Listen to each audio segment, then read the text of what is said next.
Hello Internet, welcome back sa Pinoy Free Coder Channel. Sa lesson natin ngayon, tuturuan ko kayo paano gumawa ng isang simpleng Next.js app at i-connect natin sa isang backend as a service na ang tawag ay Supabase. Sa lesson natin ngayon, tuturuan ko kayo paano gumawa ng isang registration form at login form. At tuturuan ko rin kayo kung ano yung concept ng protected routes. Okay, so yung protected routes ay basically hindi natin i-allow yung user, for example, sa dashboard na URL hangga't hindi siya naka-authenticate. So, 'pag si user naman ay naka-login, for example, ito ng aking existing na user na ginawa, dun lang siya magkakaroon ng access dun sa dashboard at pag hindi siya authenticated, hindi siya makaka-access. So, yun yung tinatawag na protected routes. At siyempre 'pag nag-sign out tayo, babalik lang siya dun sa ating login form at dun sa ating sign in form. Okay, so bago tayo magsimula ay kailangan meron na kayong prior knowledge sa JavaScript at sa Node.js. So, yung Node.js guys, isa lang naman siyang JavaScript runtime environment that lets developers create server or a web application. So ito ay parang nire-run natin sa ating terminal or sa ating Visual Studio Code na nakakagawa tayo ng web server using Node.js. At hindi lang yan, nakakapag-create din siya ng mga packages na makakatulong sa ating development. So kung hindi niyo pa alam nito guys, merong mga ilang tutorial dito sa YouTube na pwede niyo i-research. So kung hindi niyo pa na-i-install 'to, punta lang kayo sa downloads, tapos i-install niyo lang yung Windows installer kung kayo ay Windows user .msi ito So i-download niyo na siya tapos i-install niyo siya.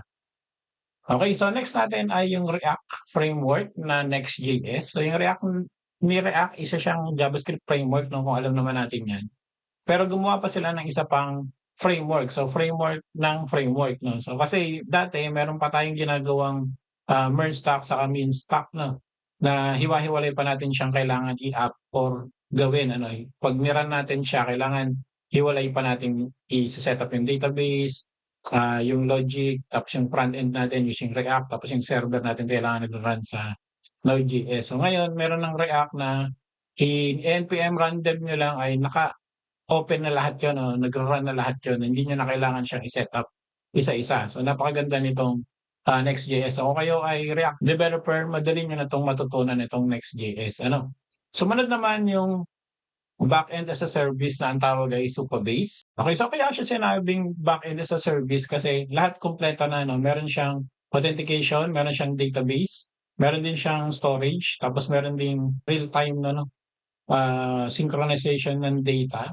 At meron din siyang edge function na katulad ng AWS Lambda saka ng Firebase function. So ito ay isang alternative or sabi nga nila mas mura kaysa dun sa dalawa kong nabanggit. So yun, meron nga din siya mga data APIs na ready-made na gagamitin niyo na lang siya. So hindi siya kailangan totally meron kayong alam dito kasi tuturo ko naman sa inyo. Gawa lang kayo ng account. So straightforward lang ng paggawa ng account dito ay gagamit lang kayo ng GitHub account or gusto niyo email and password, makakagawa na kayo ng account at makakaroon kayo ng access sa dashboard nila. So ito yung itsura ng dashboard nila. Pero yung prior ay wala pang project kailangan niyo gumawa ng project. Organization pala 'to So yan, organization tapos ito yung makikita niyo Yan, so click niyo lang yan, ito yung project natin. Okay, so ito yung ating pag-aaralan ngayon Okay, so fast forward tayo ng konti nag-open na ako ng empty folder ng pangalan ay Next Supabase -auth na folder at inopen ko sa ating Visual Studio Code, yung ating code editor. So pwede niyo naman siyang gawing ibang pangalan pero yun ang napili kong pangalan ng ating project. So dapat 'pag control J ko or open o tools, open terminal, meron na dapat ako naka-install na npm dash version. Yan, so meron na akong npm at meron na rin akong Node.js yung Node. So version 22 ko as of this recording. So ito naman guys ay kasama dun sa installation na pinakita ko sa inyo kanina dun sa .msi. I-install niyo yan ng sabay-sabay.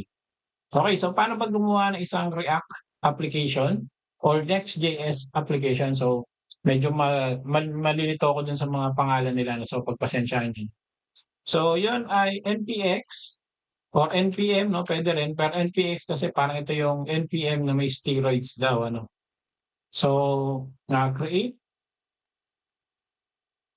next app tapos at latest para yung latest version yung kanyang gagawin ano. So enter ko lang or kanyang i-build. So enter ko lang siya. Okay, so need to install the following packages. Yes.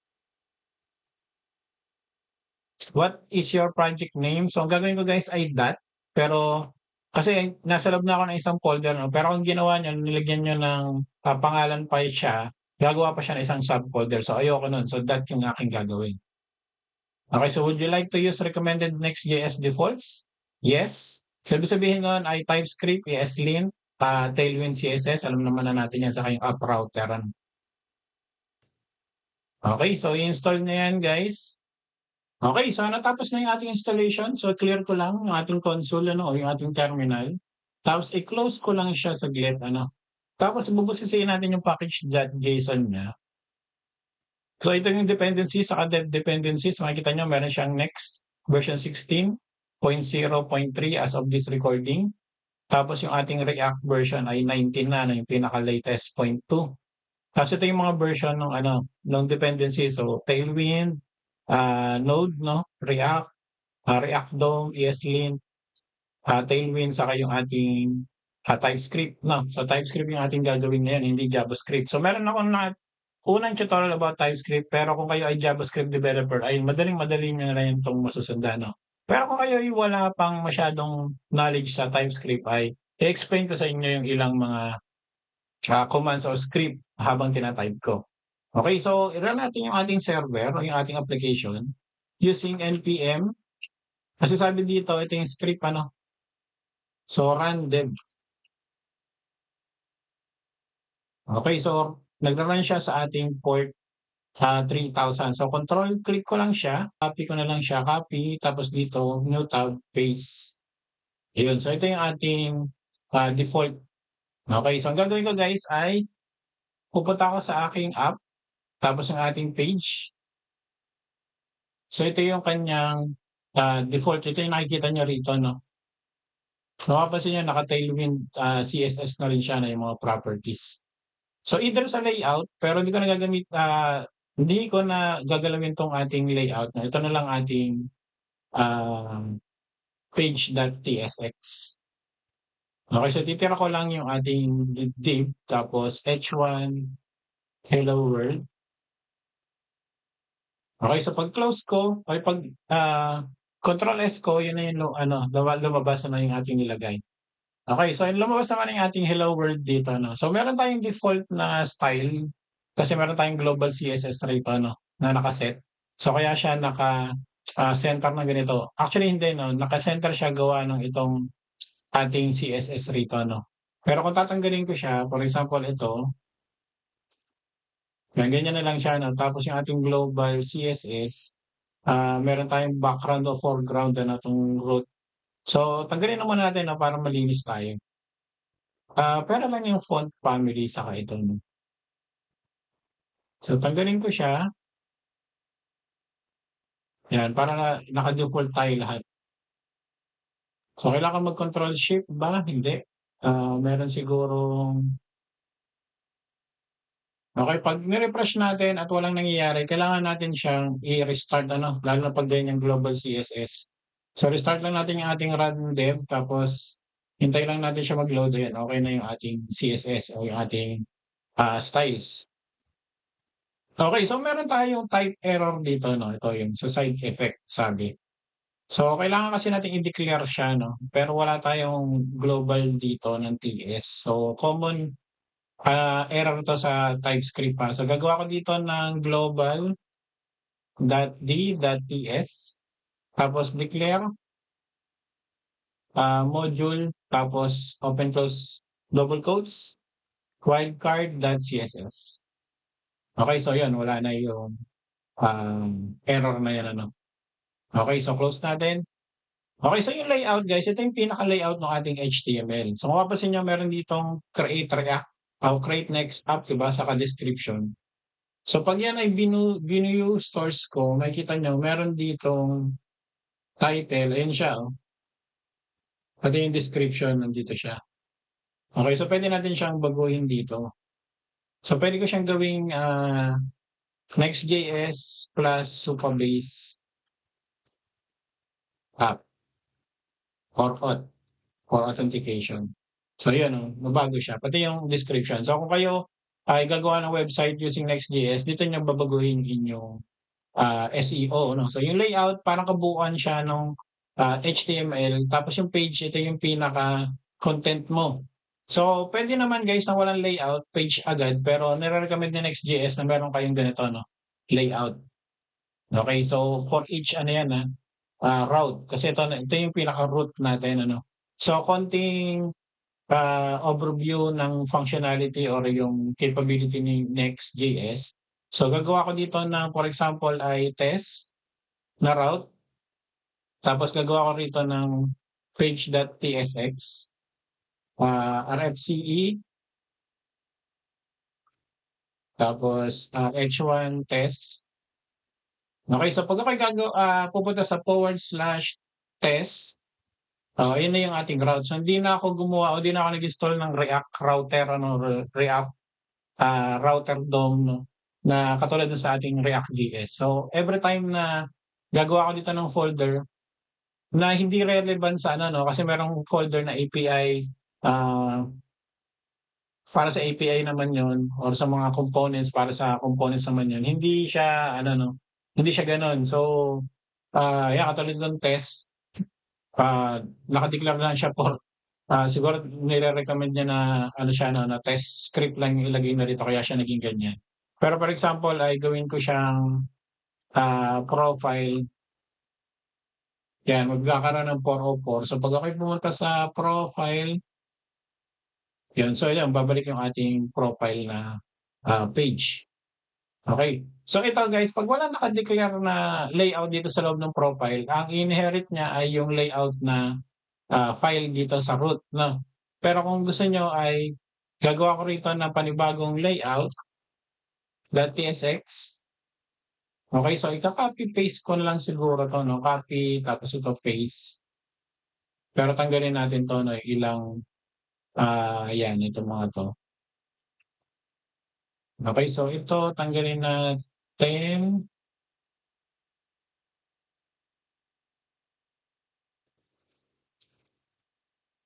Okay, so yan profile, ano, tapos ito gawin nating profile page, yung title.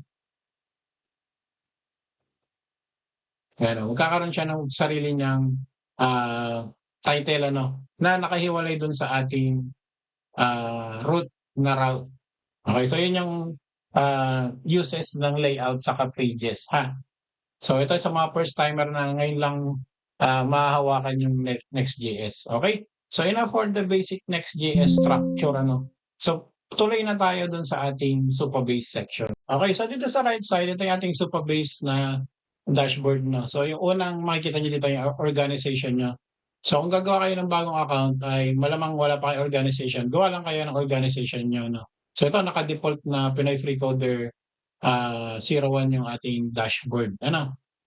Tapos pwede kayong mag-assign ng teams na kung sino yung pwedeng mag-edit or mag-view ng ating usage billing at integrations, ano. So pwede yan, pati yung ating organization settings.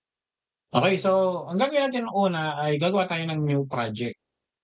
Okay, so gagawa ko dito ng ating Next.js and Supabase project na pangalan, pero kung sa inyo, gawa kayo ng sarili niyong pangalan, ano. So itong database password required siya para sa ating Postgres database kasi pag gawa natin ng project, gagawa na siya ng instantiation ng ating database. So maganda lagyan niyo siya ng strong password, no. So gagawin ko ay lalagyan ko rito ng aking password. So hindi siya ano, 'no.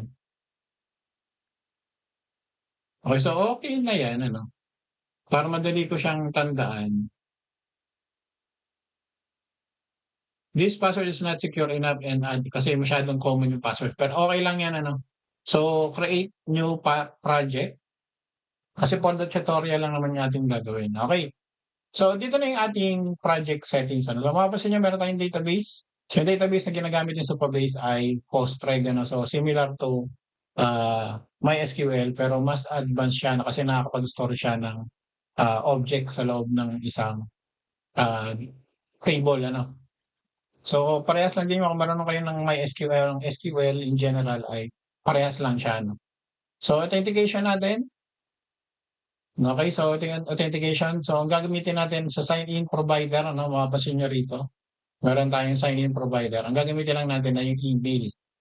Pero later dun sa ating tutorial, ang gagawin natin ay isasama natin yung Google Authentication which is eto 'no.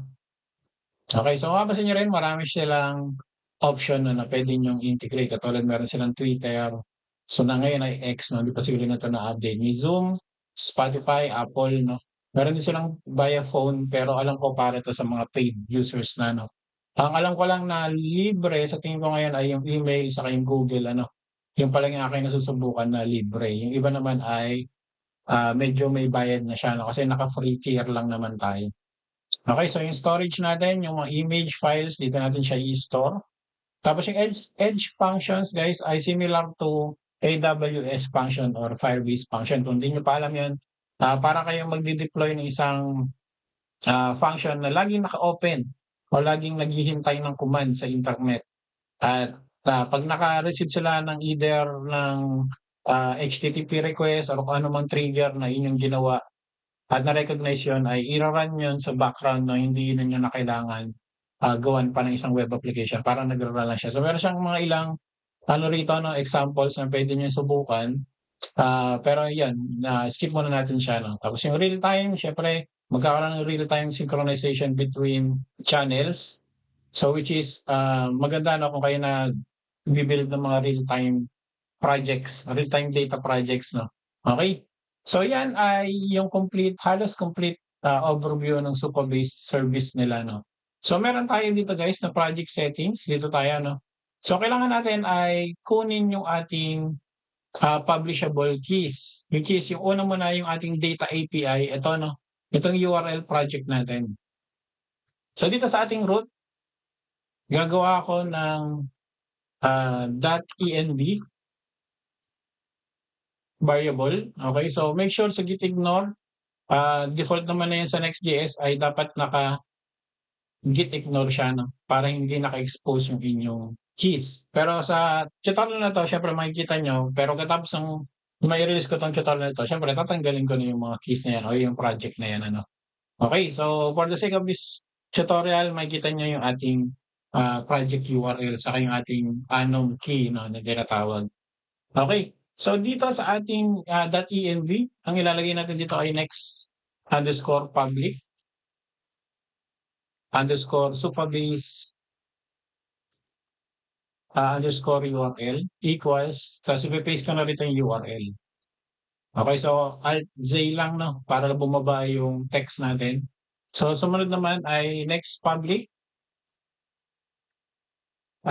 supabase, tapos yung anon key equals. Okey, so yung anon key natin ay makikita natin dito sa API keys. Okey, so legacy API keys.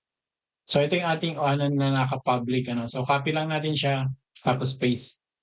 Okey, so kung tatanungin niyo ako, okey lang yan guys 'no, yung inyong, anon key na naka-public kasi kailangan talaga siya na may access yung ating client side dito sa ating mga, publishable keys. Pero, nasa inyo yan kasi kailangan yung inyong application siyempre dapat naka-authenticated 'no, kailangan niyong mag-read and write or delete sa inyong database. So, mahalaga din yan. Pero kung hindi niyo naman kailangan yan na maging, kung gusto niyo siyang gawing secure paano, dito na kayo pupunta sa inyong API keys ano. So, gagawa ko ng isang hiwalay na tutorial para dito ano, para paano siya i-setup. Pero dito naman tayo sa legacy or yung karaniwang ginagamit natin sa ating mga Supabase connection or projects. Okay, so yan, 'pag naka-set na siya guys ay puwede na tayong gumawa ng authentication ano. So sign in provider. So make sure na naka-enable siya 'no. So secure enable, email changes, email provider. Okay, so itong secure email change 'no, kailangan yung user natin required na i-confirm yung email 'pag gumawa sila ng, account. So ibig sabihin magse-send ito ng email confirmation dun sa kanilang email na may link. So, kailangan nilang i-click yun para ma-confirm yung kanilang account. So, mas maganda na naka-enable 'to, okey. So, minimum password puwede niyong i-set yan, password requirement, yan may link. So, hindi ko na siya gagalawin ano guys, pero kailangan niyo siyang, laro-laruin if you want to make it secure 'no, yung inyong, authentication project or yung inyong application. Okey, so 'pag yan ay okey na lahat ano, naka-ano na, puwede na tayong mag-code. Okey, so i-close ko muna 'tong mga 'to 'no, close all, right click close all. Open ko yung ating terminal kasi kailangan natin na mag-install ng dependencies. Okey, so using npm-i at supabase, /SSR tapos isa pa 'no, yung supabase/supabase-js. So kailangan natin yung mga dependencies na yan para ma-connect yung ating, Next.js dito sa ating supabase. Okey, so 'pag tinignan natin yung ating package, close ko na 'to ha.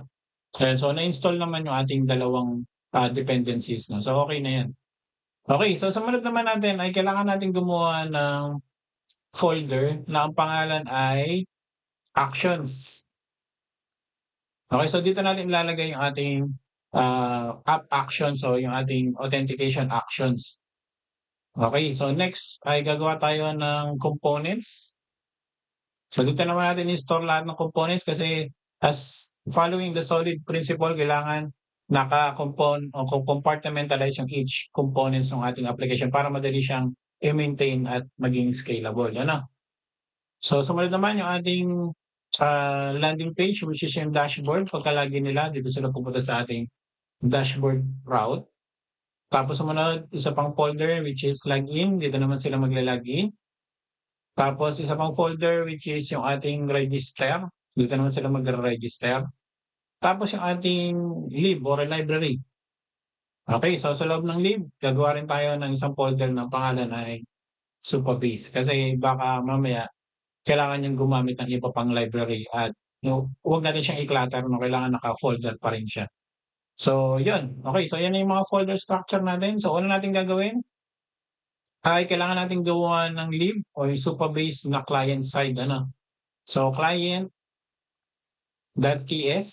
okey, so ito 'no. So sa client, .ts natin kailangan lang nating tawagin yung ating import. I-import natin from, supabase SSR.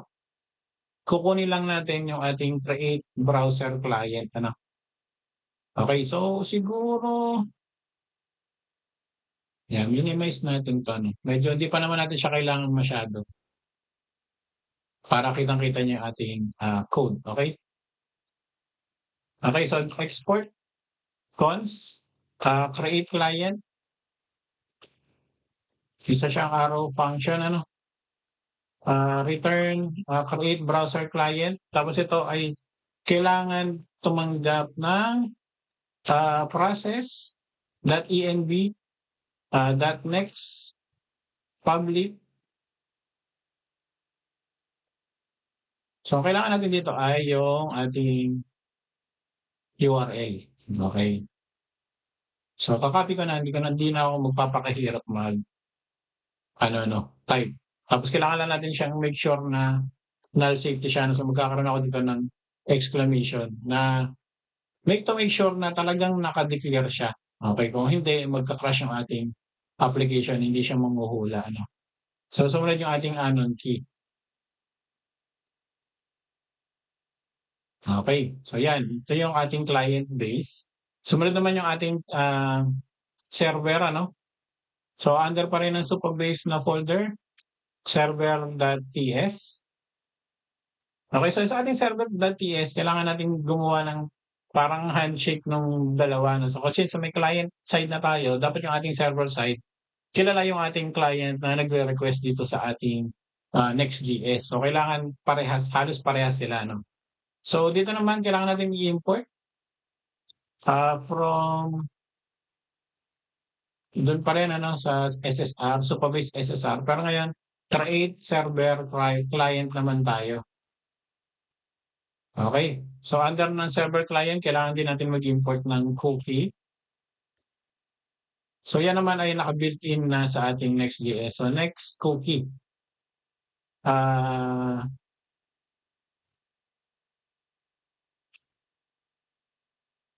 next, ayun, headers. Next headers pala, sorry. So dito natin siya kukunin sa next header. So may documentation yan, pero yan ay merong cookie na function. No? So, okay. So ano ba yung cookie na yan? Ano? So may lalabas ba rito?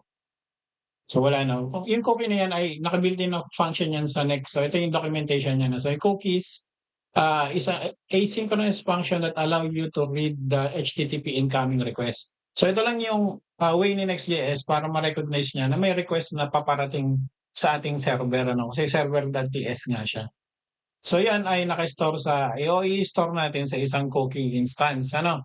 Para hindi tayo paulit-ulit kasi baka mamaya na pagka-exit ng user dun sa ating application, maglalagin naman sila, no? Pero hindi pa naman, kakalagin lang nila, tapos lagi na naman. So, medyo ano yung ating user, mapipikon, no? So, pwede rin natin siya gamitin kung gusto niyo yung katulad sa team, dark mode or light mode. So, pwede natin siyang i-store yung team dito, no? Basta hindi masyadong sensitive na data. Okay, so dito, ang i-store naman natin ay yung cookie na ibibigay ng Supabase sa atin, ano. So i-store natin siya dun sa browser cookie. So yun lang explanation ng ating cookies, ba't natin siya gagamitin. Okay? So export cons, create client. So ito ay synchronous function o arrow function. Okay. So ano pala tayo yan? Async. Yan, natanga na sa JavaScript. Okay. So cons, cookie store. So, gagawa tayo ng await the variable at kukunin lang natin yung cookies niya. Hihintayin lang natin yan. Tapos, return natin sa client natin ay, so, return, create, server client. Okay, so, kailangan din natin yung ating, ito na yung dalawa.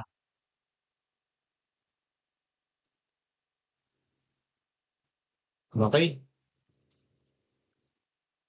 Tapos, sa loob niyan, tatanggap pa yan ng isa pang object. So, ito ay deprecated na pala, no? So, anong pinalit nila? So, yun naman ang gagamitin natin. So, anyway, ituloy naman natin. Ano? Siguro, ano lang to sa VS Code. Kasi ang gagamitin naman natin, dun sa loob ng cookies, imbis na get, ang gagawin natin ay get all. Okay, so yun, nawala na yung deprecated. Kasi sabi niya, huwag ka na daw gumamit ng get sa set. Deprecated na yun. So, ang gagamitin natin ay get all. Okay. So, sa loob ng get all, magre-return lang naman tayo ng cookie store. Cookie store dot get all na function, ano. Okay, so sa loob niyan, kailangan pa natin ng set all. So yan ay tatanggap ng cookies o cookies to set. Tapos ang gagawin natin ay try catch, try, tapos ito yung catch.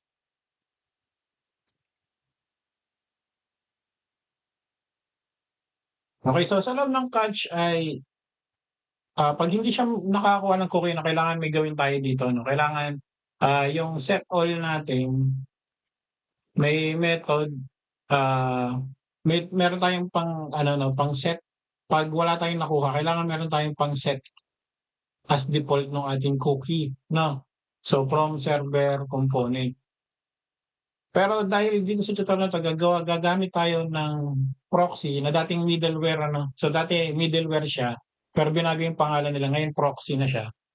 Dahil gagawa tayo nun, hindi natin 'to kailangan i-set, ano. Pero kung hindi kayo gagamit ng middleware or proxy, kailangan niyo siyang i-set dito, no. Kailangan meron kayong naka-set na default din sa inyong cookie or magkakaroon siya ng problema, mag-e-error siya, no.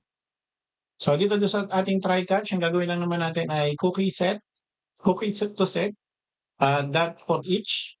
Kung ano man yung naka-store niyo diyan, no. For example, may team, kung ano yung value ng team na yun, tapos kung ano yung mga options ng team na yun, ano. So, yun ay isang arrow function din. So yan ay cookie store dot set. So isa-set natin yung name, value, pati yung option, for options. Okay?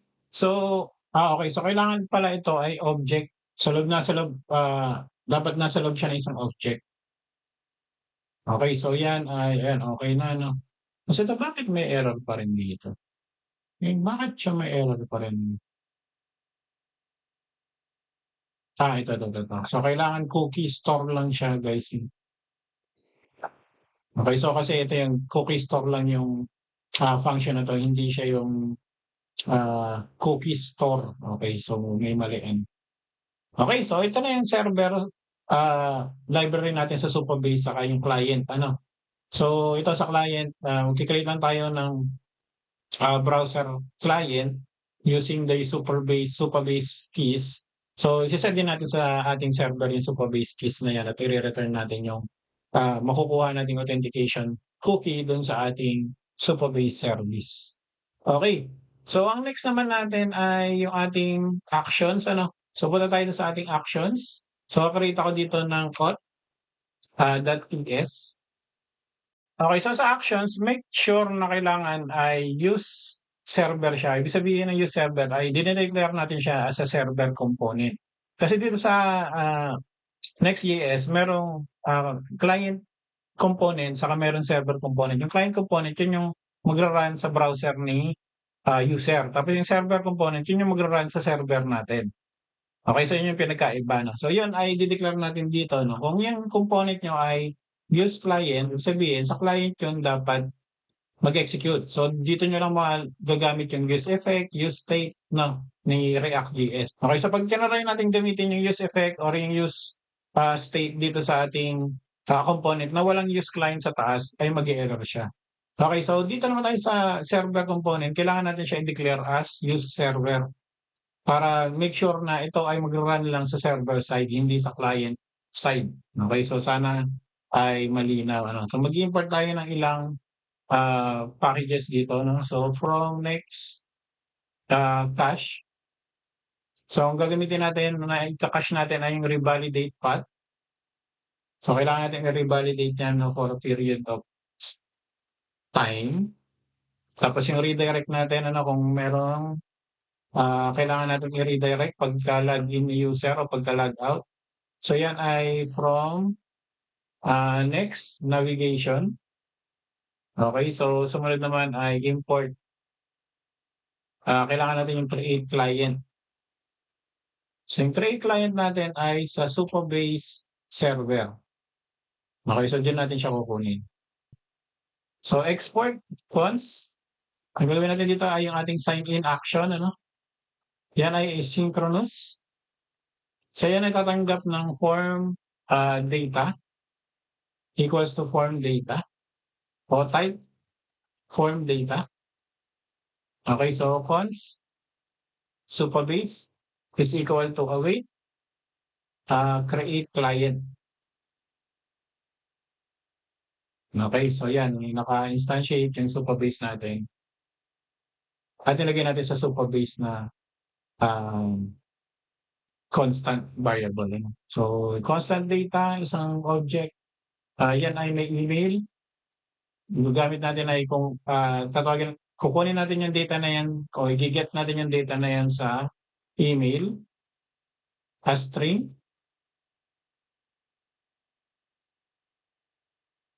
Tapos yung ating password, kukunin din natin sa form data, get password na field. So wala pa yung mga form na yan, ano, mamaya gagawin natin. So as string din yan. Okay, so kailangan pala ay hindi case sensitive ano. So yun yung pinagkaibahan guys ng small letter na string for information sa kaya. Anyway, ang pinagkaiba ng guys yung S ay case sensitive, yung isa naman smaller s ay hindi case sensitive na string no na declaration. So ano yan sa TypeScript. Okay, so constant error. So yan ay extract natin sa await Supabase hot. sign in with password. Okay. Tapos data. Okay, so if may error, i-re-return natin yung error, ano. I-return lang natin yung error, equals to error dot message. Yan, kung ano man yung error na yun. Okay, so kailangan natin siyang i-revalidate, ano, i-revalidate path.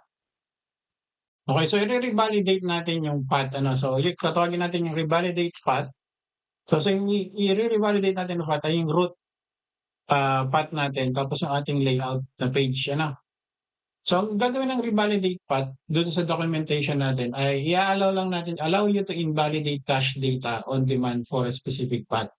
So kailangan i-check niya kung meron naka-store na cookie, no, or cookie, na existing cookie dito sa ating path. Kung wala, ah, kailangan niyang mag-redirect. Okay, so kailangan niyang mag-redirect sa dashboard.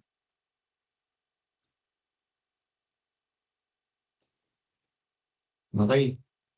So ibig sabihin kung meron kayong hindi, mali pala, ano, kung meron siyang existing na naka-cache na data, ay babalik siya dun sa dashboard. Hindi na siya dapat babalik kung saan man, ano, or sa sign in page. Kasi itong sign in yung ating ginagawa, ano. So gagawa rin tayo ng similar dun sa ating sign up. Okay, so yun ang next natin. So ika-copy paste ko na 'to, 'no, kasi similar na similar lang siya. Dun sa baba, paste, pero ito gagawin natin siyang sign up. Okay, so sign up naman ay kailangan nating baguhin yung password, same pa rin, ano, kailangan natin siya magdagdag ng option or options, data, tapos name, form dot get name. Kasi dun sa ating gagawin na registration form, kailangan ni user mag-provide ng name. Okay, so kung meron pa kayong ibang nilalagay na information dun sa inyong form, ganito siya gagawin, ano. Okay, so sa options. Okay, so await, ang tatawagin naman natin ay yung sign up. Ayan, sign up naman yung ating ano, tatawagin. Tapos same pa rin, ano. Okay, so tapos na yung ating sign up page o yung sign up authentication action. So sign in. So either dun sa dalawa, 'no, 'pag okay siya, pupunta siya dun sa ating dashboard. Magre-redirect siya dun sa ating dashboard 'pag okay yung ating sign in saka yung okay yung ating sign up. Okay, so next naman yung ating sign out. Okay, so gagawa tayo ng export, cons sign out equals to asynchronous function. So gano'n pa rin, 'no, constant, supa base, tamad na akong mag-copy paste, retype na lang natin. So yung create client natin ito, 'no. Tapos await, supa base dot auth dot sign out. So meron ditong sign out, ayan, sign out. Okay, so pagka-sign out niya, revalidate ulit natin. Tapos yung ating layout na component o page, ano. Tapos i-re-redirect naman natin siya sa login. Okay, so yun, tapos na yung ating auth actions, 'no, yun lang naman yung ating kailangan. So ang ating next naman nating gagawin ay yung ating, forms. So yan ay nandito sa ating components, tapos auth form.txx. Okay. Okay, so yung ating auth form o yung authentication form ay sa client base o sa client side natin siya patatakbuhin, ano, iro-run. Okay, so use client. Okay, so i-import natin dito sa ating from React yung ating use state saka yung ating use transition, ano. Okay, so mamaya explain ko yan kung para saan yung mga yan. So export cons auth form. So yan ay tatanggap ng action saka ng is register na boolean, ano. Okay, so yan ay magkakaroon ng type na auth form props o property. So wala pa yan ano, kaya siya may error. So gagawin natin, de-declare natin dito yung type, called form props equals to one object. Yan ay tatanggap ng action, pero yan ay isang promise. Ano? So form data equals to, or type form data, yan ay isang promise na maglalabas ng error ano, or void. Hindi pala or void ano. So handlebar void. So either error o normal na function lang itong action natin. Kasi kung mapapansin nyo, itong ating form ay magre-return na isang error ano ito. Kung wala naman ay magre-return siya ng isang function ano. So either way ay pasok siya dito sa ating ginagawang component. Okay, so next ay is register. Yan ay isang boolean value no. Okay, so itong props natin, okay, so itong is register, lalagyan lang natin siya ng default value na false kung hindi tayo maglalagay ng o hindi tayo magpapasa ng props dito sa ating authentication form. So yan ay default na naka-false. So kailangan natin manipulahin yung state. So paano gawin yon? Meron tayong mga ilang tutorial dito ng React. So hindi ko na masyadong i-deep dive tong use state. So basically, yung React kasi nag-update siya ng state sa DOM. So parang yung DOM, kinukuhanan niya lang ng copy, tapos magkakaroon na siya ng comparison during processing. Ano? So yun yung parang pinaka-rough explanation ng use state. So yung use state natin, kailangan natin siyang i-store sa get set. Ano? So ito yung get, tapos ito yung set. So kung ano yung isa-set natin dito, ma-access natin siya through this error variable ano, or instance. So ganun lang ka-simple. So yan, dalawang yan ay type ano siya. So kailangan natin mag-declare ng type ha. Kasi tayo ay TypeScript. Either string or null. Okay, so ang default value niya ay null. So walang error ano. So kailangan din natin maglagay ng pending state para magkaroon tayo ng transition. Start transition. Start transition. Okay, yan. Use transition. So, pag na-type ko, saka ko siya explain. Okay. Okay yan. Use transition. Okay, so ito, hindi to bago ah. Ito ay nilabas ng React 18, yung use transition. So, yung use transition ay, use transition is a React hook that lets you render a part of the UI in the background. So, yun, sabi nga niya, ina-allow tayo na mag-render ng isang bagay o isang value sa background. No, hindi na siya nakaka-interrupt dun sa ating current UI. So, mas maganda siyang gamitin nga sa pending. Ano. So, kasi gagamitin natin dyan sa mga ikot-ikot, sa mga spinner. Ano. Okay, sa mga loading. Okay, yun yung ating gagawin. So, yun, meron silang built-in na use transition. Okay, so balik tayo sa code. So, tingin ko, return lang tayo rito ng ano, no? Form. Return tayo ng form. Tapos yung action, gagawa tayo ng isang handle submit na function. Tapos lagyan natin siya ng class na full.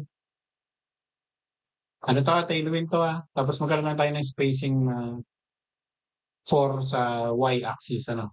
Or dun sa vertical axis. So itong handle, gawin na natin. Constant handle submit. Asynchronous function din siya, no? Arrow function. Natatanggap ng object. Hindi, no? Tatanggap lang siya ng form data kasi yung form data natin ay object na yan. So, form data. Okay, so tatanggap siya ng form data, type form data. Tapos set muna natin yung error. Kung meron siyang existing na error, kulang ng T yung ating set, yan. Set error na null. Kasi kung meron kang existing na error, ina-null muna natin siya, saka tayo mag-start transition, ano. Asynchronous, arrow function, so constant result, lagyan natin sa isang variable, await. Tapos, action, form data. Okay. So, if result, null safety, that error, ibig sabihin kung may error yung ating result, isi-set natin yung error as result that error. Okay, so straightforward lang na function, ano. So, pagka-submit, magkakaroon ng asynchronous waiting, no, using start transition para i-process niya 'to sa background. Tapos ito, habang nagpa-process, itong is pending natin ay magiging true 'yan. So, pending siya, magiging true. So, puwede na natin gamitin 'tong status na 'to dito sa ating mga, styling, no, sa render, conditional rendering dito sa ating React component, ano. Okay. So, next kung meron tayong error, open close curly braces, error, and okay. So, actually bago natin siya i-render, ano, kasi gusto natin siya makita rito. Okay, so dito sa ating login route, 'no, gagawa na ako ng ating page.tsx. Tapos, RFCA kasi page yung ginawa niya. So, control ay highlight, control D, login page. Yan, so yan mas simple. Okay, so punta na tayo dun sa route na yun, ano, login. Okay, so walang lumabas kasi wala naman laman. So gagawin natin, lalagyan natin siya ng class dito, ano, na flex. Tapos yung main height natin ay screen.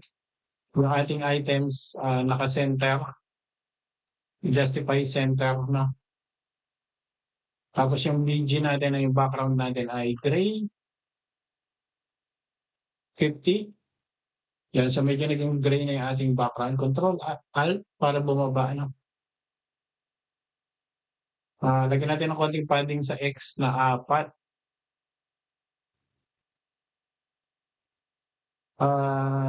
Gumagana ba yung ating tingnan natin, 'no, 'pag naka-dark mode yung ating PC dapat black.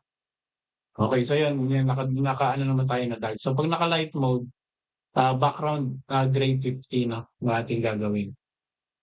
Okay, so sa loob niyan, div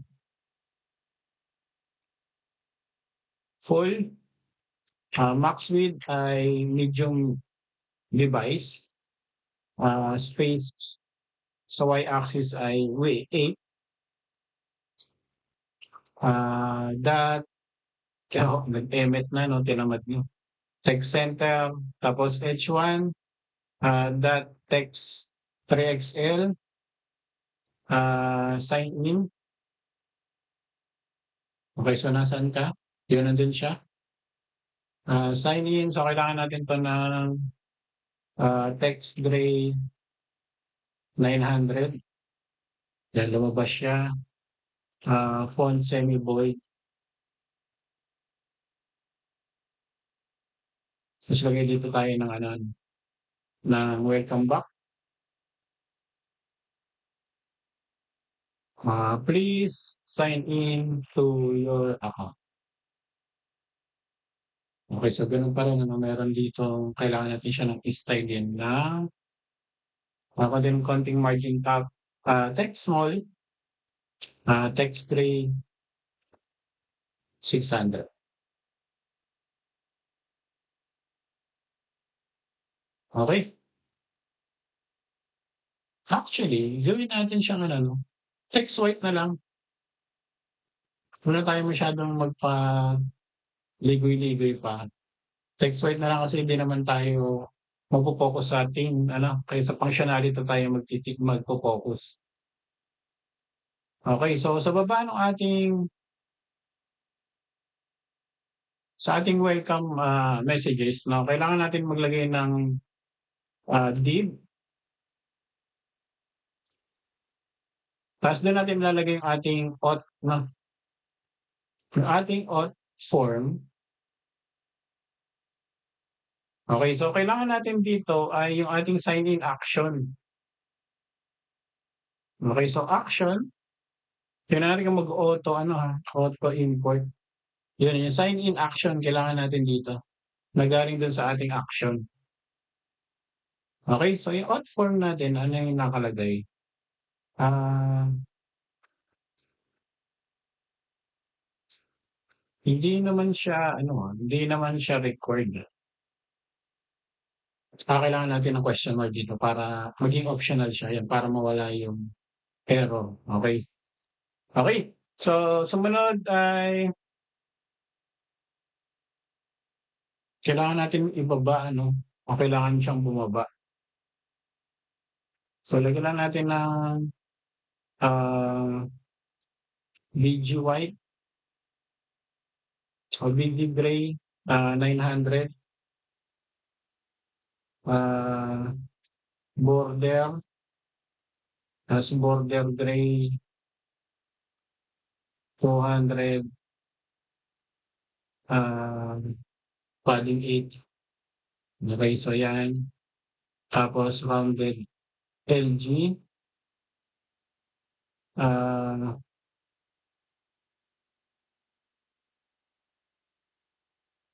ayan. So yan. So dito sa loob lalabas yung ating form ano. Pero sa ngayon wala pa 'no. Dito sa baba kailangan natin maglagay ng ilang links.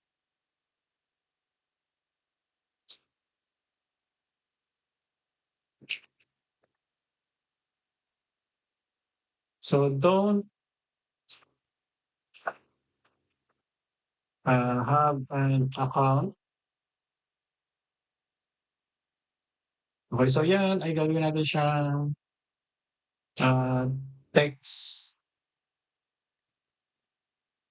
SM, text center, ta's empty seat siguro, yan. Tapos siyempre yan ay itong span magiging, text gray 600 siguro, yan puwede na siguro yun or 400, yan puwede na para kitang-kita. Okey, so kailangan natin mag-import ng link. So gagamitin natin yung link ng Next.js. So yan, in-import naman yan sa next link. So yan ay tatanggap ng href na papunta ng register. Okey, so yung ating class name, font medium,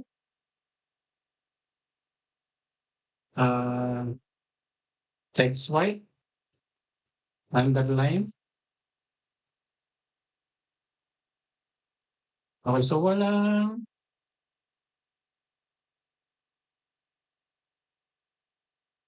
ano nangyari, walang closing. Okey.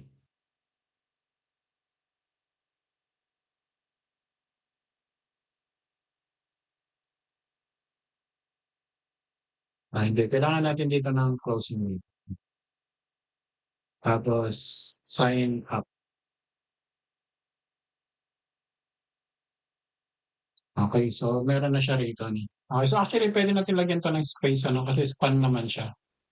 Okey, so para di na tayo magkaroon ng problema dun sa ano. Okey, so yan na ano, pero kailangan natin i-style yung ating, auth form ulit ano. So dito sa ating auth form, kailangan na natin ituloy yung ating, gagawin. So una muna yung ating error.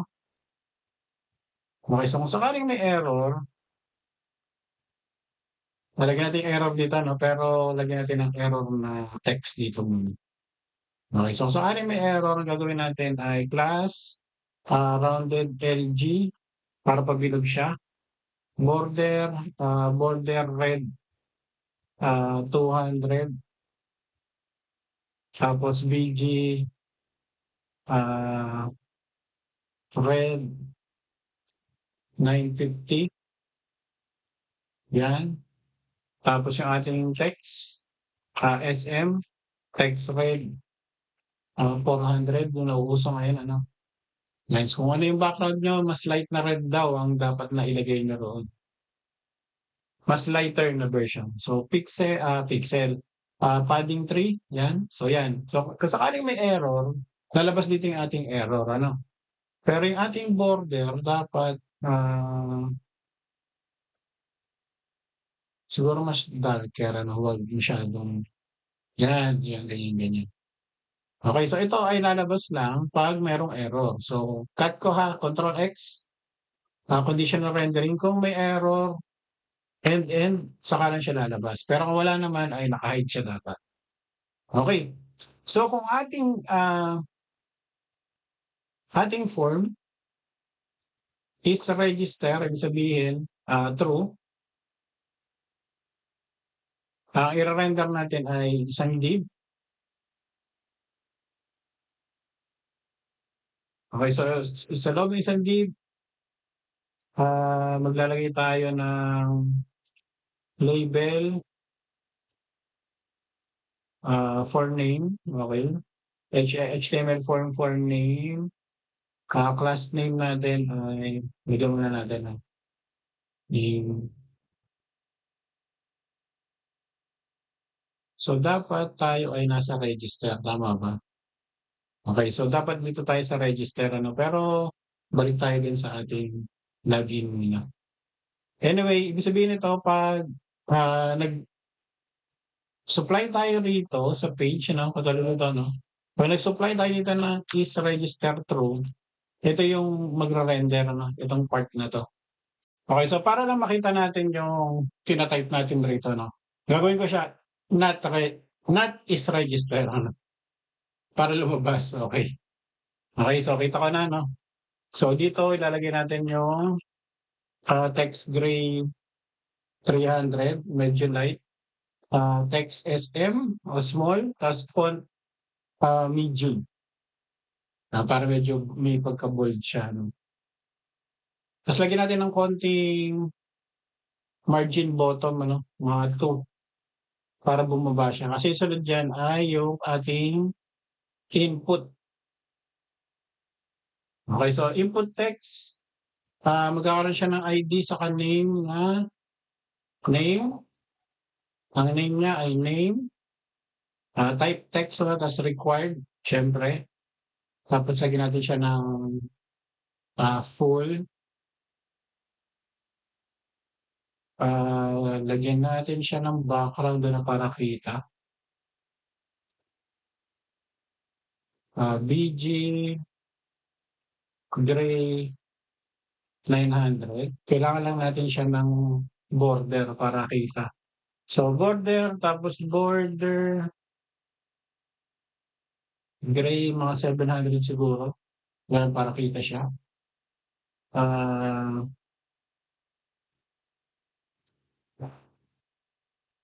so PX4, PY3, ta's lagay siguro tayo ng placeholder na enter your name. Tapos autocomplete off natin, ayoko nung may lumalabas na value. Okey, so yan autocomplete. Tapos yung ating placeholder lagyan natin ng, placeholder, ah, puwedeng ganyan ta's lagyan tayo ng text. Pero meron niyang ano si ano, si Tailwind na diretso kulay niya ay ganyan, okey. Placeholder gray, transitions, colors, tapos yung ating siguro yung pag-focus kasi 'pag focus niya ata kulay white, eh. Focus border gusto natin ay black, tapos yung outline niya none natin. Outline, none, yan ganyan yung magiging itsura niyan. Ta's gawin na rin natin sigurong rounded edge. Yan, okey. Okey? So dapat ito ay naka-inline ano, naka-inline siya dapat. Dapat naka-inline siya 'no. So balik tayo dun sa page ng login ano, i-check natin bakit di siya ito tanggalin na natin 'tong video na kasi hindi naman tayo magkokontrol ng theme, eh. So video block na lang talaga siya. Flex, min size, So, items center dapat, okey 'yan. Tapos dapat itong form natin naka-item center din, eh. So, hindi siya dapat nakaganyan. So, dapat name tapos input yung lalabas. So, dito sa form, okey, so MD2 lagyan natin ng black, 'yan para bumaba siya. So, dapat yun, kulang na ganun. Okey, so dapat naka-ano siya, width full siya 'no. Okey, so okey na 'yan ano. So, gagawin natin ay ika-copy paste natin 'to, pero hindi sa loob ng is register 'no, kasi ano 'yan, so copy paste dalawang beses. So, yung isa ay yung ating email, ta's yung isa ay, password, okey. Okey, so 'yan. Tapos yung ating placeholders, babaguhin lang natin ano. So, yung una muna enter your email, tapos enter your password. Tapos yung ating mga name, ito ay email,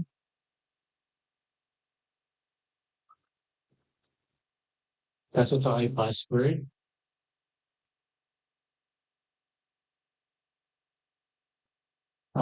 Kailangan natin 'tong palitan ng type ano, gagawin natin siyang password. Okey. So, yun na siya.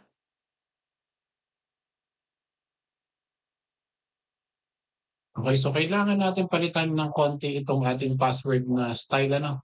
So, yung ating password na style kailangan natin siyang gawan ng actually lahat ano, dapat yung kanyang text ay white lahat. So, kulang pa ako dito 'no. So, lahat ng ating sa class lalagyan natin ng text white, okey. Para hindi naman masyadong dark na dark yung ating style. Okey, so okey na 'yan. So, sumunod naman yung ating, button ano. So, dito sa bago matapos ang ating form, gagawa tayo ng button. Lalagyan lang natin dito ng conditional rendering ano.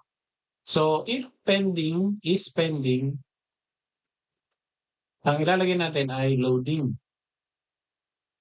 Okey, so 'pag hindi naman, kailangan natin ng ano another conditional rito 'no. So, kung yan ay register, ang lalabas diyan dapat ay, sign up, kung sign up. 'Pag hindi naman naka-register, sign in yung lalabas. Okey, so yun ano, ta's lalagyan natin siya ng konting styling. So, una muna yung type niya ay submit para sa form. Ah, yung disable niya o disabled ay magiging dependent dun sa ating pending na status ano, ah, full width, rounded LG din ano, rounded LG. Tapos yung ating, text, ah, black pero yung ating background ay white, 'yan. Tapos yung ating, PX or padding X-axis at padding Y-axis ay 3, 'yan. Text small 'no, paliitin natin. Tapos font, medium. Tapos yung transition colors natin ano. So, CSS transition lang 'yan ano, pero naka-ano sa specify sa ano, sa color transition 'yan. So, ano 'yan, eh, Tailwind. So, dapat 'pag nagho-hover ako medyo ganyan. Okey, so yung ating so 'pag naka-disabled, yung ating opacity gawin nating 50. Tapos yung ating 'pag naka-disable din dapat yung cursor not allowed. Ayan, cursor not allowed 'pag naka-disable ano. Siguro 'pag naka-hover tayo, medyo light na lang 'no, wag masyadong dark, 'yan ganyan. Tapos yung ating, ah,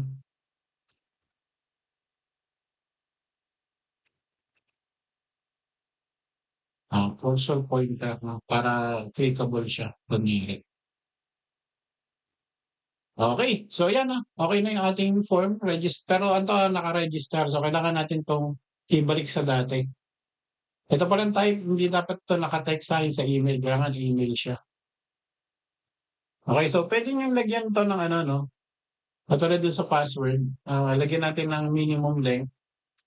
Pero, siguro sa front end niyo lang 'to 'no, pero sa Supabase puwede niyong, i-set yung mga policies, ano, saka dito sa sign in provider 'no, baguhin ko lang dun. Yan, puwede natin siyang yan minimum password length, puwede rin natin siyang baguhin dito. Pero, puwede rin sa front end ano, puwede rin natin siyang, manipulahin dito. Okey. So, tanggalin natin yung sinasabi ko na sa is register, balik natin 'to, kailangan lalabas lang siya 'no. Tapos pagdating sa sign up, so dito naman tayo, gagawa tayo dun sa register natin sa route register ng route na page.tsx. Okey, so sa tingin ko puwede na natin i-copy 'to 'no, yung nandito sa nasaan na yung page login natin. So control A to select all, tapos paste. Pero ito gagawin natin siyang, register page. Okey, so ito imbes na sign in, ang ilalagay natin ay sign up. Okey, so yun ang ilalagay natin dito sa, action. Tapos ito gagawin natin siyang is register.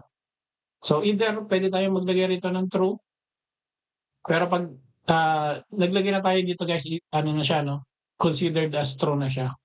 So di na natin kailangan magkaroon ng equals pa.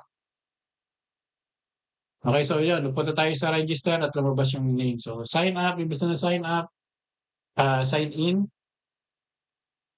tapos lagay tayo rito ng baguhin natin 'no, already have an account, yan sign in, tapos space. Yan kailangan natin 'to maglagay ng yan para ano humiwalay ano. Okey, simulate, sign in, so ito papalitan natin 'to ng login. Okey? Okey, sign up, sign in. Tapos yung ating form, papalitan natin ng sign up siyempre 'no. Sign up, ta's ito create, your account to get started. So ito na ano, sa tingin ko okey na siya, kailangan na lang natin yung dashboard ano. So yung sa dashboard, page.tsx, tapos yung ating dashboard ay dito na natin ilalagay yung ating so mag-import tayo dito ng, ah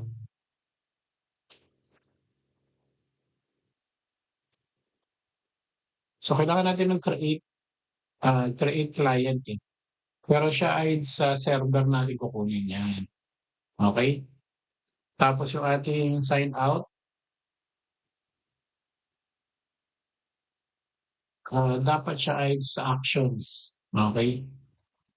Tapos yung ating import, log out, kailangan pala natin ng ano 'no, okey so mamaya na 'no, kailangan natin gumawa ng SVG o siguro ano na lang tayo, mag-install na lang tayo ng Gazid, React. So gagawin ko na lang 'yun. So npm ay ano nangyari? NPM ay, Lucid na React.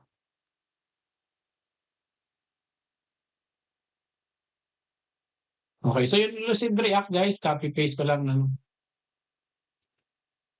ano siya 'no, icons, library siya ng mga icons, pero siya ay component based ano, na pang-React na 'yan, 'pag kinopy mo siya o 'pag tinignan mo yung see in action, makikita mo yung implementation ano, kung paano mo siya, gagawin. So medyo maano yung ating internet, mahina, pero 'yan ito din. So yun, paano kung gusto mong gamitin 'to. Okay, so do'n sa sign out, kukunin lang natin yung logout na icon, from Lucid React, 'yan. Lucid React, logout, 'yan. Kunin natin yung icon na 'yan. Okey. So, export default, asynchronous, async, function. So, 'yan ay, dashboard. Kaya ko siya ginawang ano 'no, asynchronous function kasi meron tayong hihintayin na state. So, which is yung constant, supabase, await, yung ating create client ano. So, yan ay gagana lang sa asynchronous component or function.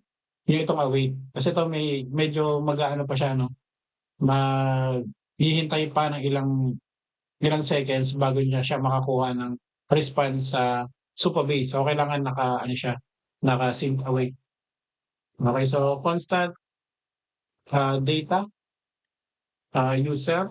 So yan ay naka-deconstruct na galing sa ating await, supabase dot get user. Okay. So yan, 'pag naka-login tayo, magkakaroon tayo ng access sa user.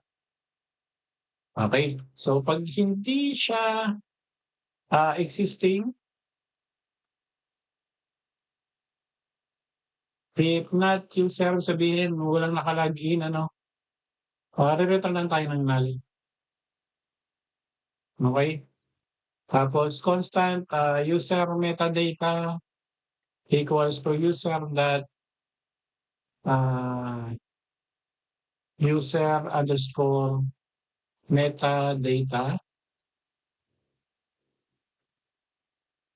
So, nasa documentation niyan ni Supabase ano, yung kung ano man yung metadata ni user na naka-install. Yan, mali yung spelling ko. Naka-store dun sa ating Supabase. So, yung ating username is equal to user metadata dot, username o name, or kung walang name na nakaset, ang ipapakita natin ay user dot, ah, email. Siguro split na lang natin ano, kunin natin yung o tanggalin natin yung ano, yung at, ta's ipakita na lang natin yung unang pagka-split kukunin natin yung unang, index ano, which is yung 0 para lang meron tayong mai-display dun sa ating user, okey?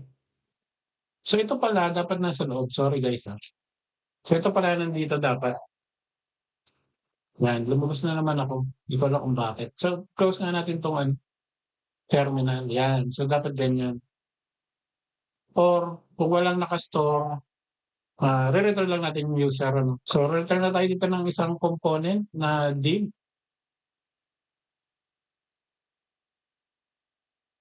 Okay, so flex, min height o min string. Actually punta na tayo dun ano, sa dashboard. Yan, punta na tayo dun. Kasi wala pa naman tayong ano, wala pa naman tayong authentication logic diyan o yung ating, middleware na wala pa yung ating protected routes. So puwede natin siyang i-style. So siyempre yung ating for consistency, ggblockin. Okay, so ayaw na naman gumana nung ating kasi wala akong content. So gagawin natin ay, lagay muna tayo dito ng content ano,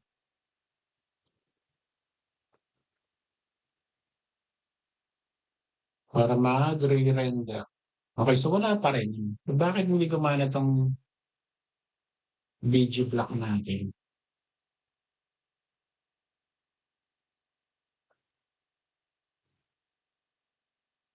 Kasi nagre-return na siya ng null rito kasi walang user ano.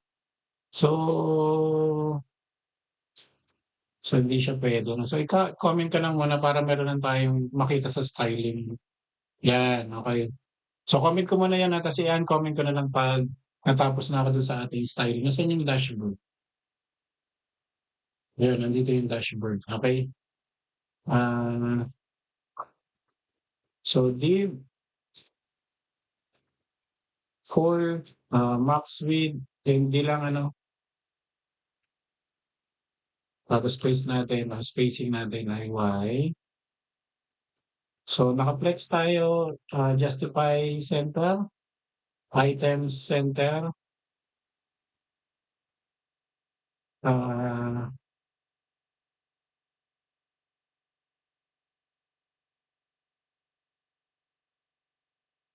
text center natin 'to 'no. Tapos dito sa loob, dito natin ilalagay yung ating H1 na dashboard. Tapos gawin na lang natin siyang text white ano, para kita kaagad, text white. Okey, so yun yung dashboard natin. Text 3L para malaki, font semi-bold, naka-text white na tayo 'no.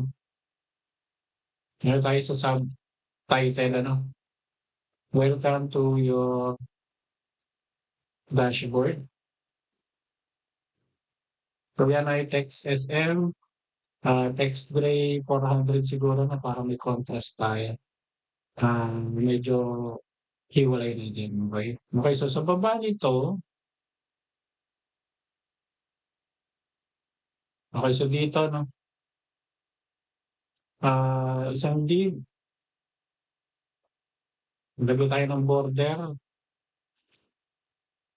border ta's yung ating border gray 800 ng BG gray 900. Okey, tapos yung ating, padding 8 tapos lagyan natin ng rounded corners, rounded LG, ayan, okey. Tapos sa loob niyan, div, bigyan natin siya ng class, space Y 6, div.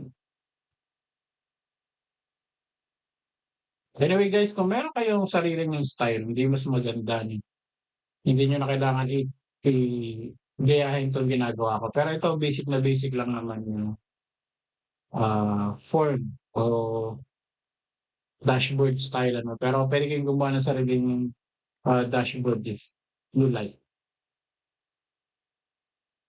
Siguro 400 yeah, para medyo light.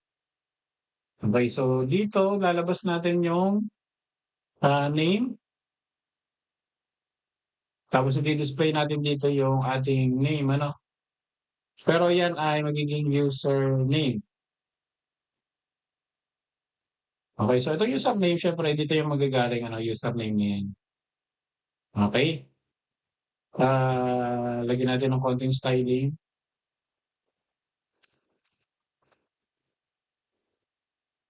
class empty1, text LG, text white, yan. Tapos yan ay gagawin din natin sa email.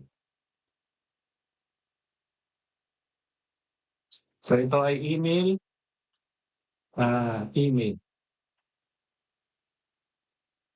yan. Tapos yung ating sign out. So itong sign out natin, siguro bago matapos 'to 'no, nandito na lang. Kailangan niyan form guys, kailangan yung action niya ay equals to sign out.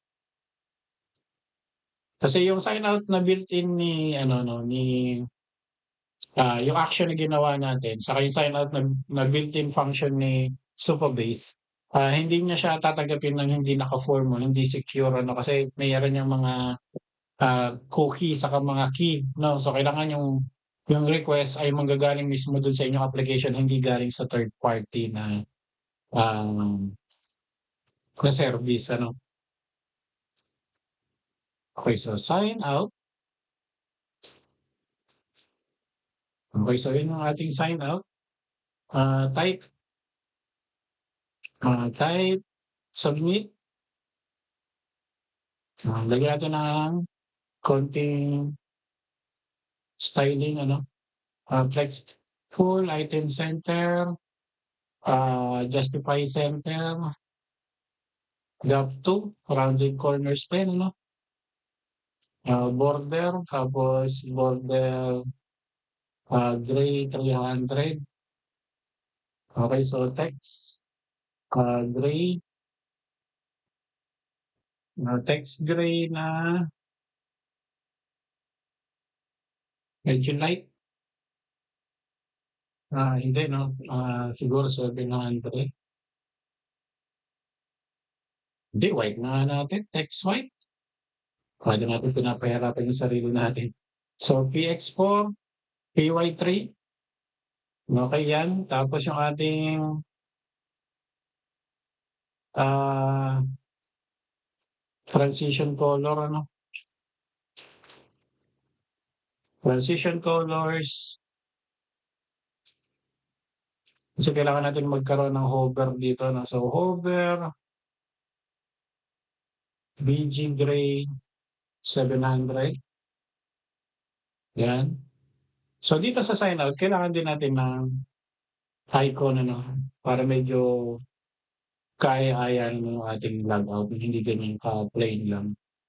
So, H4, Y4 yung okey. Okey, cursor pointer para yan. Okey, susunod nating gagawin ay kailangan natin 'tong i-uncomment na ano, uncomment natin siya. So, dito sa name, user kailangan lalabas dito ay username. Ta's dito sa email, kailangan ang lalabas dito ay, user.email. Okey, so dapat yan. Pero wala 'no, kasi gagawin naman natin next ay yung protected routes. Meaning 'pag, hindi natin i-a-allow si user na pumunta basta-basta ng dashboard ng hindi naka-login. Okey, so next naman natin ay gagawa tayo ng protected routes using middleware 'no, pero ni-rename na siya 'no, ngayon ay to proxy na siya. So renaming middleware to proxy. So bakit siya chinange? Kasi yung reason behind the renaming na middleware, kasi naco-confuse siya dun sa Express.js middleware. Kasi meron ding middleware si Express ano, may mga developers na nagamit pa rin ng Express function sa Next.js 'no, kasi puwede naman ano, kasi, complete package naman siya. So puwede kayong gumawa dito at nagkakaroon ng problema 'yun. So kailangan natin siyang i-rename ng proxy para, alam ni Next.js na 'yun talaga yung, ah, middleware niya, 'yun talaga yung para sa kanya 'no, hindi siya malilito. So 'yun lang yung explanation. So dito sa ating, root. So, actually hindi sa ano 'no, so hindi sa loob ng app, dito mismo sa root ano, so dito 'no. So gagawa tayo ng proxy.ts, okey. So yan na yan ang gagawin natin. Una muna nating ide-declare ay yung ating create client ano. So create, server, so import, create server client. So yan ay sa Supabase SSR ano. Tapos yung ating sunod ay yung ating next, response na galing sa next server ano. Saka kailangan din natin yung type. So type next request. Yan, kailangan natin yung mga yan. Kasi kailangan natin mag-redirect. Okay, so export, asynchronous function, proxy. Okay, so yan, alam na yan ni Next.js ha. Okay, so yung next proxy na yan ay tatanggap yan ng request na ang type niya ay next request. Tapos kailangan lang natin dito mag-variable ng ano 'no, Supabase, response. So kaya net kasi i-update natin siya mamaya. Next response, dot next. So tatanggap yan ng request, okey? Okay, constant Supabase equals create server, client. Okay, yan ay tatanggap ulit ng hindi object, kundi kailangan natin sa library na i-copy na lang natin. Punta tayo sa library, copy natin 'tong dalawang 'to.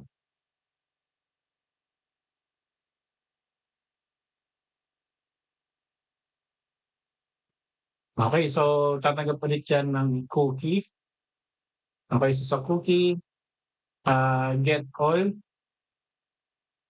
nare-return lang natin yung request that cookies dot get all. Okay, tapos set all,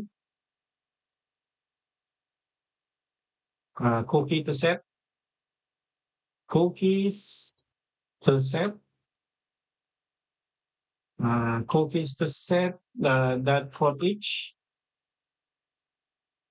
name, tapos value, request that cookies that set, name value, Supabase response equals to next, response dot next, yan ay tatanggap ulit ng requests na object, ha. Okay, so medyo lagyan natin 'to dito ng, isa pa 'no. So cookies to set, that for each. So name, value, options, same to dun sa ano 'no, sa ating library ng server side ano. So pero naglagay lang tayo ng konting, ah, pagbabago.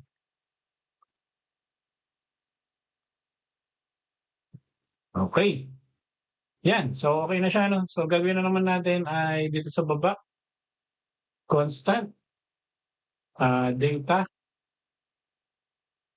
magkakaroon tayo ng access sa user equals to, um, await, supabase dot auth, dot get user. Okay, so para makita natin ano. Tapos ito is, not user and yung ating request dot next URL dot path name start with, dashboard. Okay, so 'pag walang username tapos yung kanyang, request path ay equals to dashboard, constant URL na variable, request that, next URL dot clone, okay? Tapos URL dot path equals login, tapos return, next response dot redirect URL. Okay, so straightforward lang na 'pag wala naka-login at nagta-try silang pumasok sa dashboard, redirect natin sa login 'no, kasi bawal yun, okey. So baliktarin naman natin 'no, so kung may user, tapos kung ang kanyang request dot, next URL dot path name ay equals to login or copy ko na lang 'to ha, tamad na akong mag-type. Okey, copy na lang natin 'yan tapos register. So, ibig sabihin 'pag 'yan ay may user naman tapos nagta-try silang mag-login sa, pumunta sa login o kaya sa register, ito yung gagawin natin. So, ika-copy ko na lang din 'to 'no, copy, tapos dito yung ating dashboard. Okey, tapos return, hindi ko pa kinopy 'to 'no, so copy na lang natin 'to. 'Yan, so magre-redirect lang siya dun sa ating, dashboard. Okay, tapos return, Supabase response.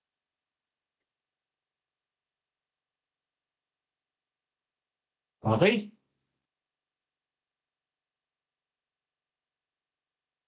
So proxy, try natin i-ano guys, i-restart.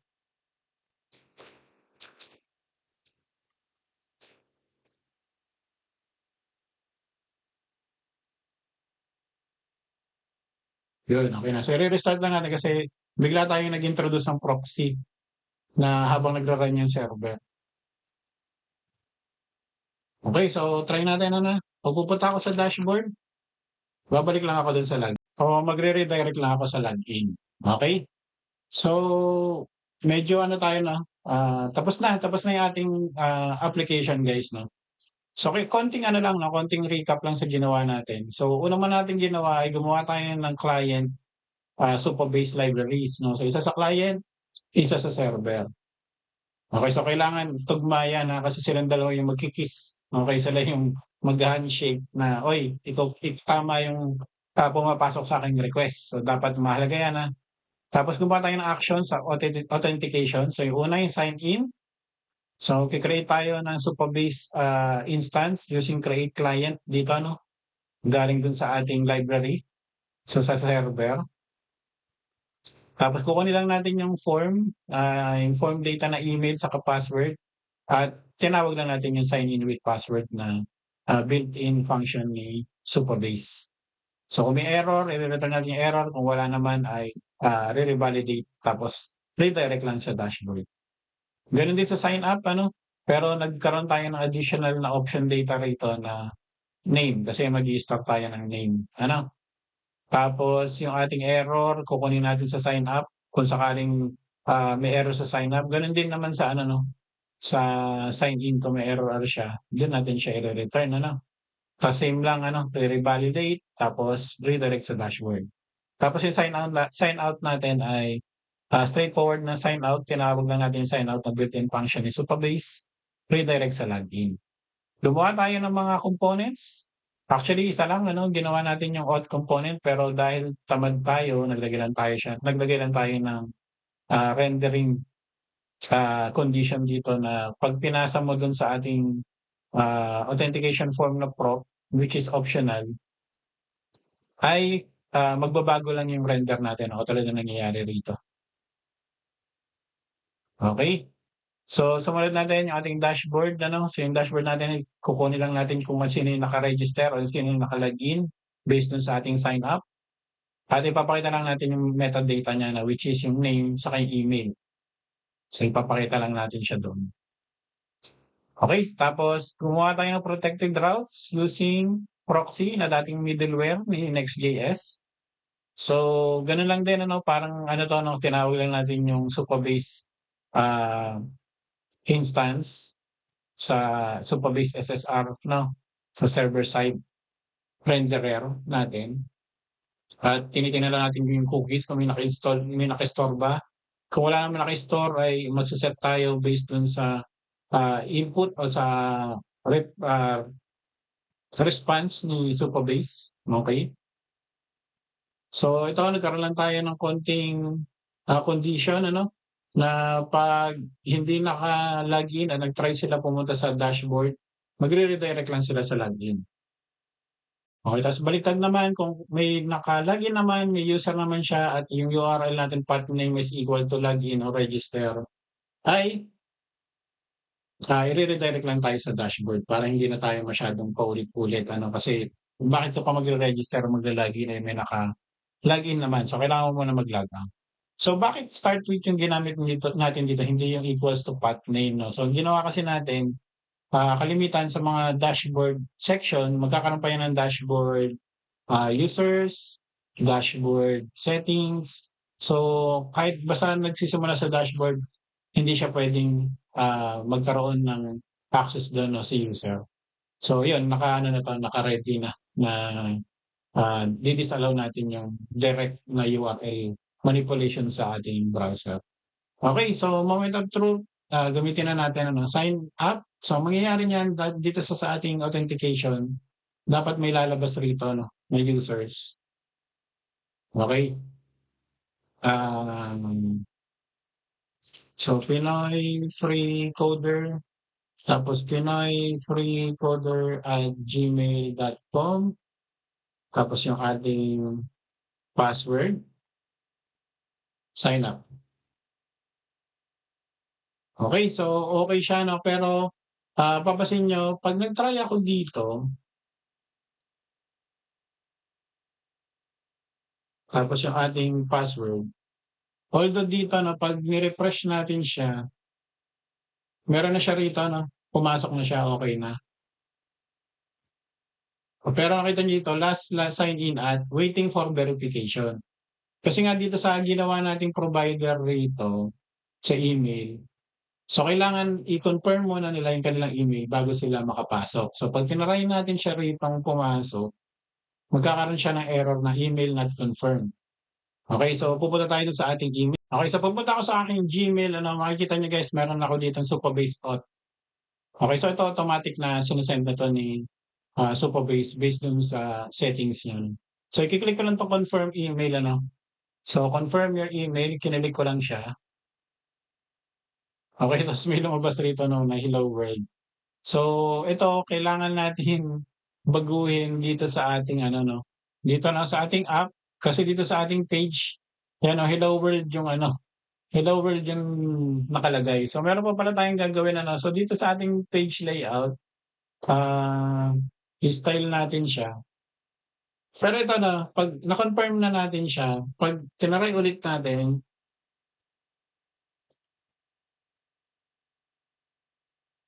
yung akin kasing default browser ay Firefox na hindi Google Chrome. Okay, so pupunta na siya rito 'no. So pero dapat dito sa ating, landing page o dun sa route ano, kailangan natin siyang maglagay ng, navigation. So kailangan lang natin i-copy siguro yung sa dashboard. So copy ko lang yung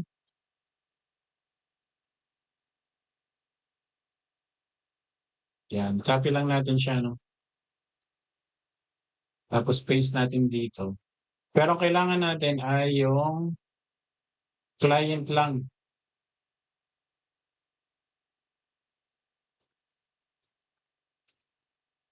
'yan. So 'yan, ito yung sa server ano. So kailangan lang natin siya tapos ito, hindi na natin 'to kailangan itong mga 'to 'no. Ito lang kailangan natin sa, landing page. Okay, so welcome to your dashboard and then welcome lang dito. Ito welcome. Okay, tapos ito lagyan lang natin siya ng kung may user, ah, hello user metadata dot name. Kaya may question mark sa TypeScript kasi ano siya 'no, either null or undefined. So, kung hindi siya available, ito naman yung gagawin niya. Username, sa email ano, wala naman tayong username. Tapos dot script. Okay, so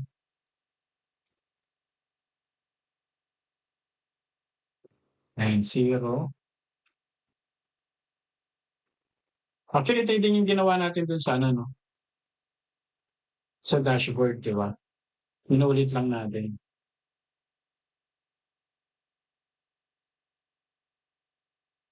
Okay, so for, get started with your account. Okay, so ayan kasi yung ano 'no, yung landing page, 'yan. So may error na. So dito naman, tanggalin natin 'to 'no, tanggalin natin 'tong ibang form.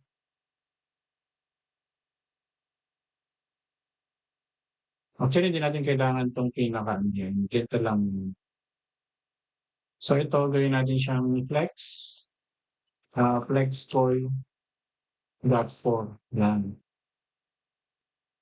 Tapos lagyan tayo dito ng mga link. So kung ang user ay available, mag-render tayo rito ng link na galing sa next link. Okay, so go to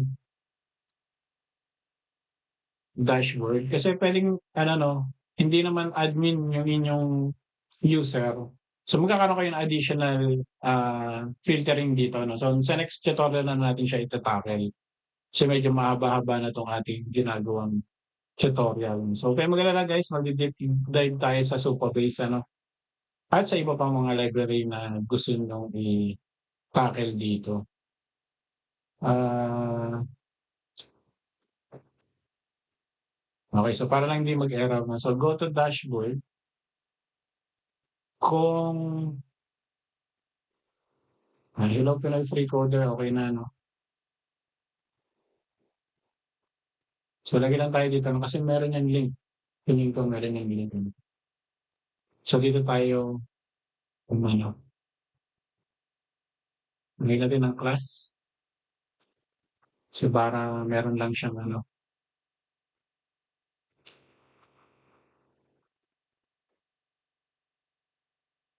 XY. Ayun, so yun nandun pa lang sa pinakababaan. Tapos, BGY. So ito text block na lang, text, rounded LG,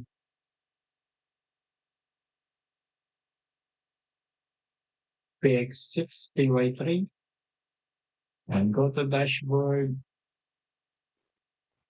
Tapos kung wala naman, kung hindi ka naman, iwan tayo na ng fragment ano, para hindi mag-error kasi dalawang link yung ilalabas natin.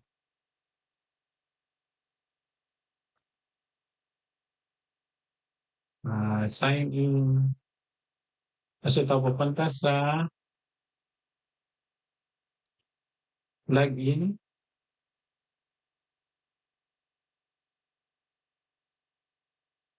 kasi ito pupunta sa register,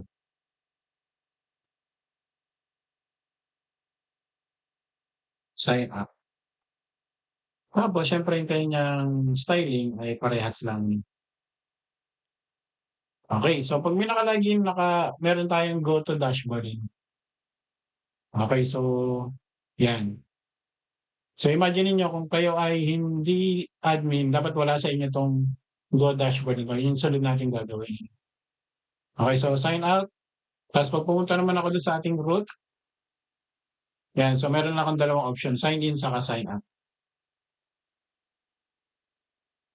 Okay, so try ulit nating mag-sign in.